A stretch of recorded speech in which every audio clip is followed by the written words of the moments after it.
Bonjour. Merci à ceux qui viennent de nous rejoindre. Merci à ceux qui étaient déjà présents pour écouter nos jeunes collègues, notamment sur toutes ces présentations qui étaient très intéressantes. Je prendrai 5 minutes avec ma crème pour... J'avais des questions. On aurait pu gagner quelques secondes pour la poser. Donc merci encore une fois pour votre présence ce matin. Aujourd'hui, on est donc sur la journée officielle d'ouverture, même si le congrès a déjà commencé depuis hier, et on peut même dire un petit peu avant mardi soir, où vous étiez déjà nombreux. Les sujets qui sont évoqués aujourd'hui dans ce congrès semblent vous passionner. On a eu des très bons retours sur les différentes sessions que l'on a eues. Et on vous remercie de votre participation active et appliquée. Alors, on attend la venue d'un représentant de la mairie. Il devait y avoir monsieur le maire, mais je ne sais pas s'il a la possibilité d'arriver dans les délais. On a la chance d'avoir le doyen Lisowski avec nous. On va vous faire un certain nombre de remarques, de points de vue sur ce que l'on a à l'issue de la conférence de prestige qui va suivre cette première prise de parole au sein des intersyndicales ou des syndicats de pharmaciens que l'on représente.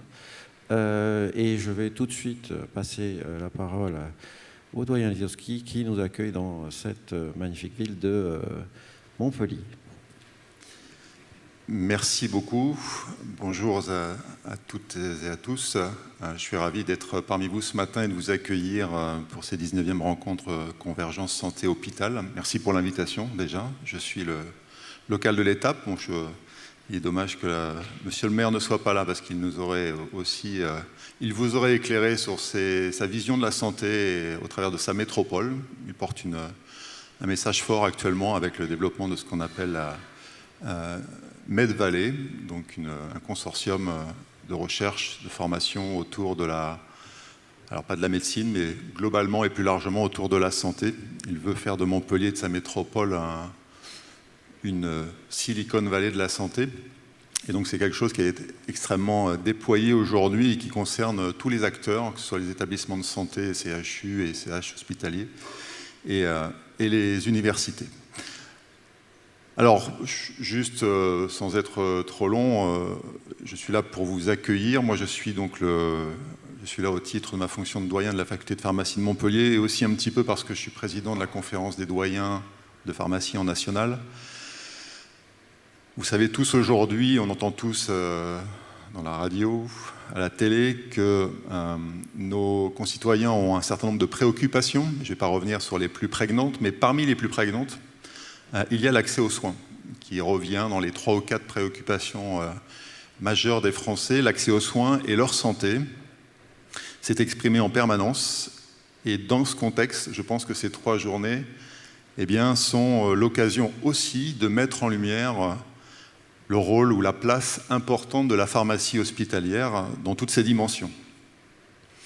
Alors j'imagine que vous êtes une majorité présent ici ou présente à être pharmacien ou pharmacienne hospitalière. Nous sommes, puisque j'en suis un maillon essentiel de l'organisation des activités d'un établissement de santé, qu'il soit CHU ou centre hospitalier ou autre, au travers de nos différentes missions.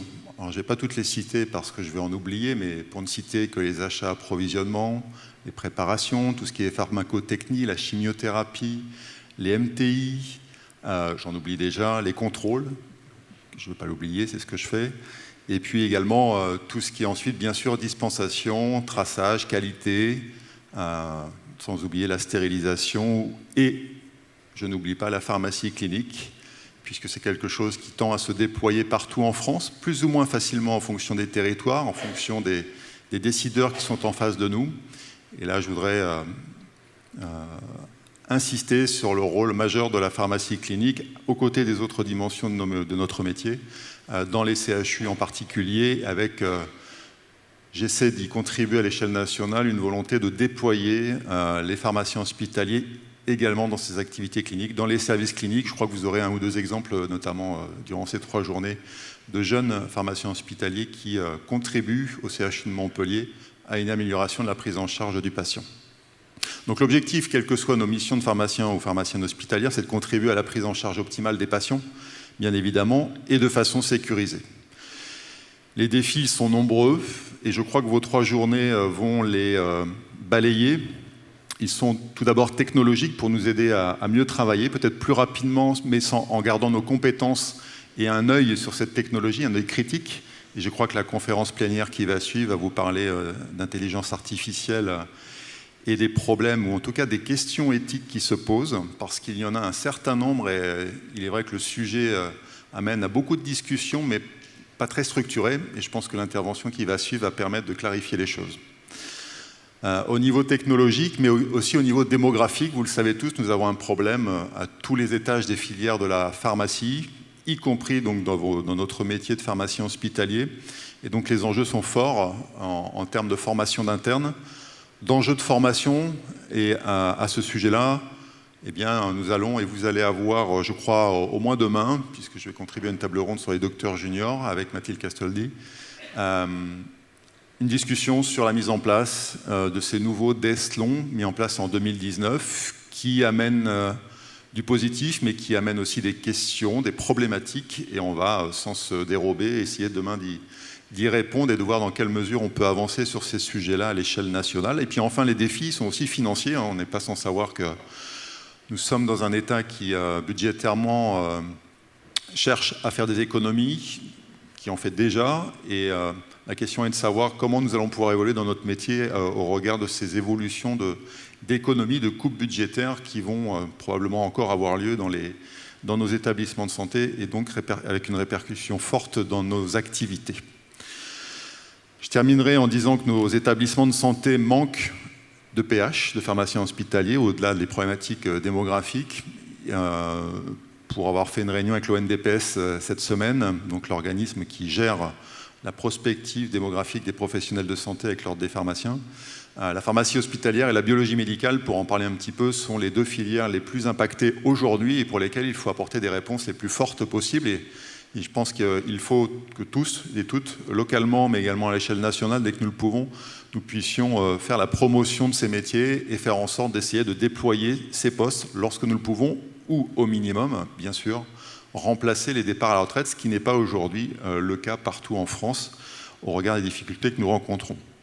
Donc au final, et pour terminer, le programme de ces 3 journées va vous permettre, et vous l'avez déjà vu, puisque vous êtes à votre au moins 2e journée de congrès, d'aborder les questions d'intelligence artificielle dans toutes ses facettes, je crois, aujourd'hui, et les questions éthiques, donc les enjeux démographiques demain, hospitaliers, et peut-être les leviers pour y répondre. Et j'ai vu une conférence très intéressante sur une intervention à l'échelle européenne de cette question-là, qui sera très intéressante. La question de la formation des docteurs juniors que nous verrons aussi vendredi matin. Et enfin, finalement, on parle tous du parcours de soins du patient, mais comment imagine-t-on le parcours du patient demain? Et je crois que c'est aussi une des thématiques fortes de vos 3 journées. Donc je pense que 3 journées très très riches. Et je vais essayer de faire le bon élève et de rester un maximum pour votre congrès. Donc merci beaucoup. Et puis les congrès, c'est aussi, je l'espère, des rencontres, des partages professionnels. C'est important aussi pour faire face à ces problématiques, mais aussi pour partager ces réussites. Donc voilà, bienvenue à tous à Montpellier, et puis je vous souhaite un excellent séjour à Montpellier.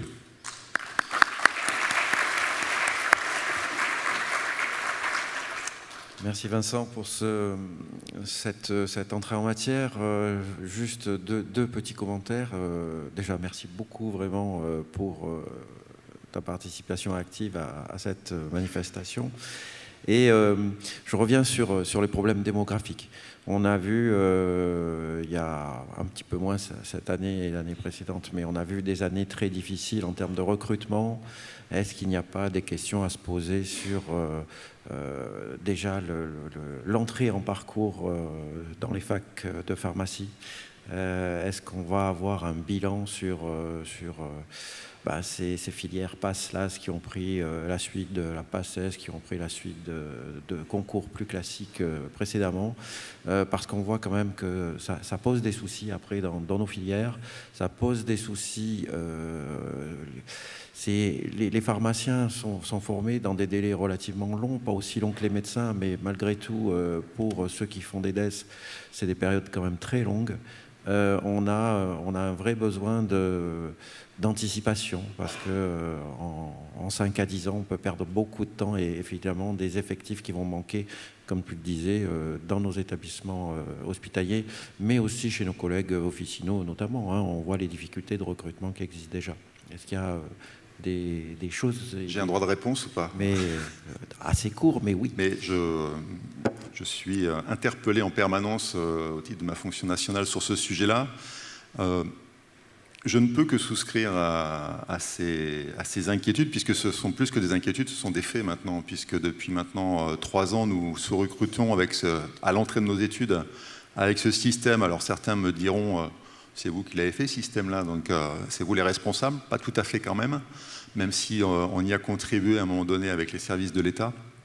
J'étais hier auditionné au Sénat sur cette question-là, la question des territoires sous-denses et comment répondre aux enjeux des territoires sous-denses. Et revenu sur la table cette question-là, moi ce que je peux juste vous dire, c'est qu'effectivement on a un trou dans la raquette d'un peu plus de 1800 étudiants qui n'ont pas pris des places en pharmacie depuis 3 ans, depuis les 3 dernières rentrées. C'est un chiffre considérable et on va en voir les répercussions dès l'année prochaine. Et pour parler de vos filières, dès l'année prochaine ou dès 2026 pour le concours de l'internat, puisqu'il y aura forcément un trou d'air dans le nombre de candidats. On espère et savoir si l'ONDPS ne réduit pas également le nombre d'internes en conséquence, parce que c'est en général l'attitude qu'ils adoptent. Donc ça, ce sera important. Juste pour ne pas être très long, parce que sinon on y est pour 1h30, la conférence des doyens a demandé, à travers une contribution écrite au mois de juillet dernier au ministère de l'Enseignement supérieur, a demandé à la Cour des comptes qui fait une évaluation de cette réforme, alors pas de sortir de cette réforme, politiquement c'est juste pas possible, sauf si elle s'écroule toute seule, mais demander à retrouver une souveraineté dans notre mode de recrutement. Alors certes, nous avons des problèmes de recrutement qui sont liés au fait que moins d'étudiants, moins de lycéens veulent faire pharmacie. Il ne faut pas se cacher derrière son petit doigt, c'est une réalité. Et c'est une réalité qui touche l'ensemble des filières de santé. Donc maintenant, il faut faire le travail pour communiquer et les attirer, leur présenter les métiers mieux dans les lycées, parce qu'aujourd'hui c'est mal fait, par méconnaissance notamment des profs d'orientation. Et puis également faire en sorte de retrouver cette souveraineté en ayant une voie d'accès directe. Alors aujourd'hui c'est le système Parcoursup, peu importe le système pour nous, mais comme 95% des formations universitaires aujourd'hui, elles recrutent sur Parcoursup. Pourquoi la pharmacie ne pourrait-elle pas, à titre expérimental, tenter une entrée directement en première année? Le concours ou la sélection douloureuse qui existe en France et que nous amenons, enfin que beaucoup souhaitent conserver, nous, côté conférence des doyens, on n'en veut plus en fait.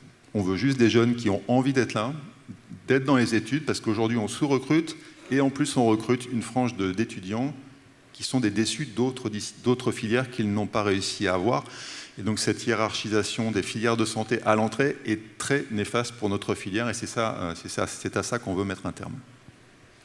Merci beaucoup et de toute façon, on restera, nous, vigilants sur ces sujets et si vous avez besoin de notre support pour être proposition et vecteur d'idées, il n'y a pas de souci. Merci. On va passer maintenant à notre